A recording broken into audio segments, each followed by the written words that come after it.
सफलता की चाबी। हाँ जी हाँ, सफलता की चाबी होती है। सफलता की कुंजी जरूर होती है, और कुंजी कैसे खोलनी है ये हम अपने दिमाग से, अपने विवेक से हमको समझना पड़ेगा। सफलता किसी व्यक्ति को तभी मिलती है जब वो निरंतर उसके ऊपर प्रयास करता है, काम करता है और इसके साथ साथ विश्वास करता है, तभी सफलता मिलती है।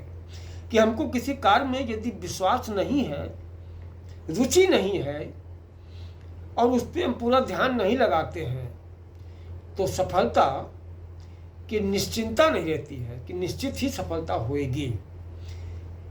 उसको इस प्रकार से समझिए कि जिस प्रकार से एक किसान एक छोटा सा बीज लेता है।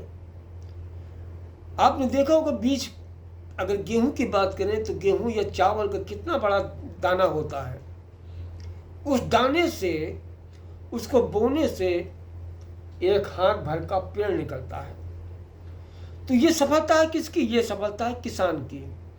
उसने मेहनत किया और मेहनत का परिणाम उसने देखा, जिसका हम लोग भोग करते हैं, जिसको कहते हैं अन्न। यदि किसान परिश्रम नहीं करेगा तो शायद हम लोगों तक अन्न नहीं आ पाएगा और हम लोग अन्न पैदा नहीं कर पाएंगे। गमले में लगा दे अन्न खा लें, ऐसा नहीं, उसके लिए खेत चाहिए।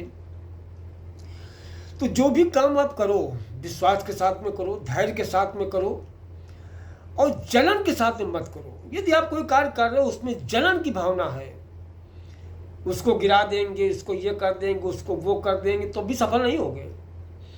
सफलता के लिए आपका ईश्वर पे पूर्ण विश्वास चाहिए, पूर्ण सानिध्य चाहिए और दूसरों के प्रति आदर भाव सम्मान होना चाहिए। माता पिता का खुशहाल मन हृदय होना चाहिए। आपसे लोग खुश होने चाहिए। आप सफलता के मार्ग में अग्रसर रहिए, सफलता मिलेगी।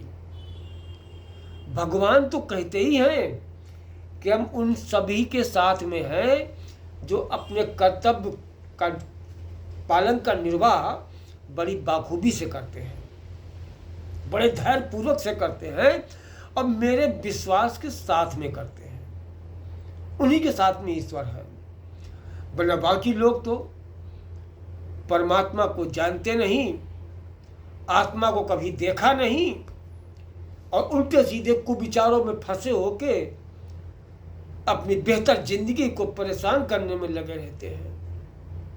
एक बात ध्यान रखिए, ईश्वर ने आंखें, कान, नाक, मुंह, दिमाग इसलिए दिया है, सोचो समझो तब बोलो। ये नहीं कि फलाने कह रहे कौवा कान ले गया, आपने देखा नहीं, कान ले गया और बस उसके पीछे लग गए।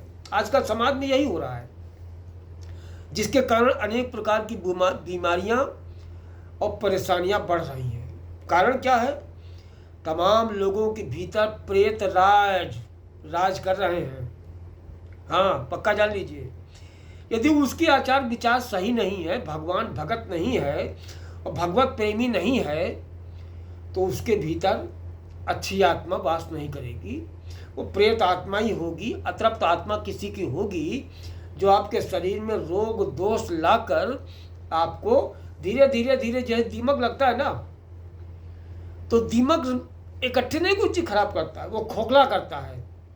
वैसे ही आपका दिमाग अपने हिसाब से काम नहीं कर रहा है तो आपको प्रेत रूपी दीमक आपके दिमाग को खाली कर देगा। आप परेशान हो जाओगे, आप समझ नहीं पाओगे। जैसे कि कैंसर का रोग मालूम तब होता है जब 50% से ऊपर कैंसर फैल जाता है, मालूम नहीं पड़ता है। कहीं आदमी कोई दवाई ले लेता, कहीं कोई दवाई ले लेता, टेस्टिंग कराता नहीं, कहीं इधर पेट में दर्द, कहीं कुछ दर्द। तो इसलिए बीमारी बनती धीरे धीरे। नीचे वाला दंड तुरंत दे देता है, परंतु ऊपर वाला जब उसका पाप का घड़ा पूरा भर जाता है तभी वो दंड देता है। तमाम लोग देख लीजिए, चाहे आप किसी बाहुबली को देख लीजिए, जब उनका पाप का घड़ा भर गया वो निकल लिए ऊपर।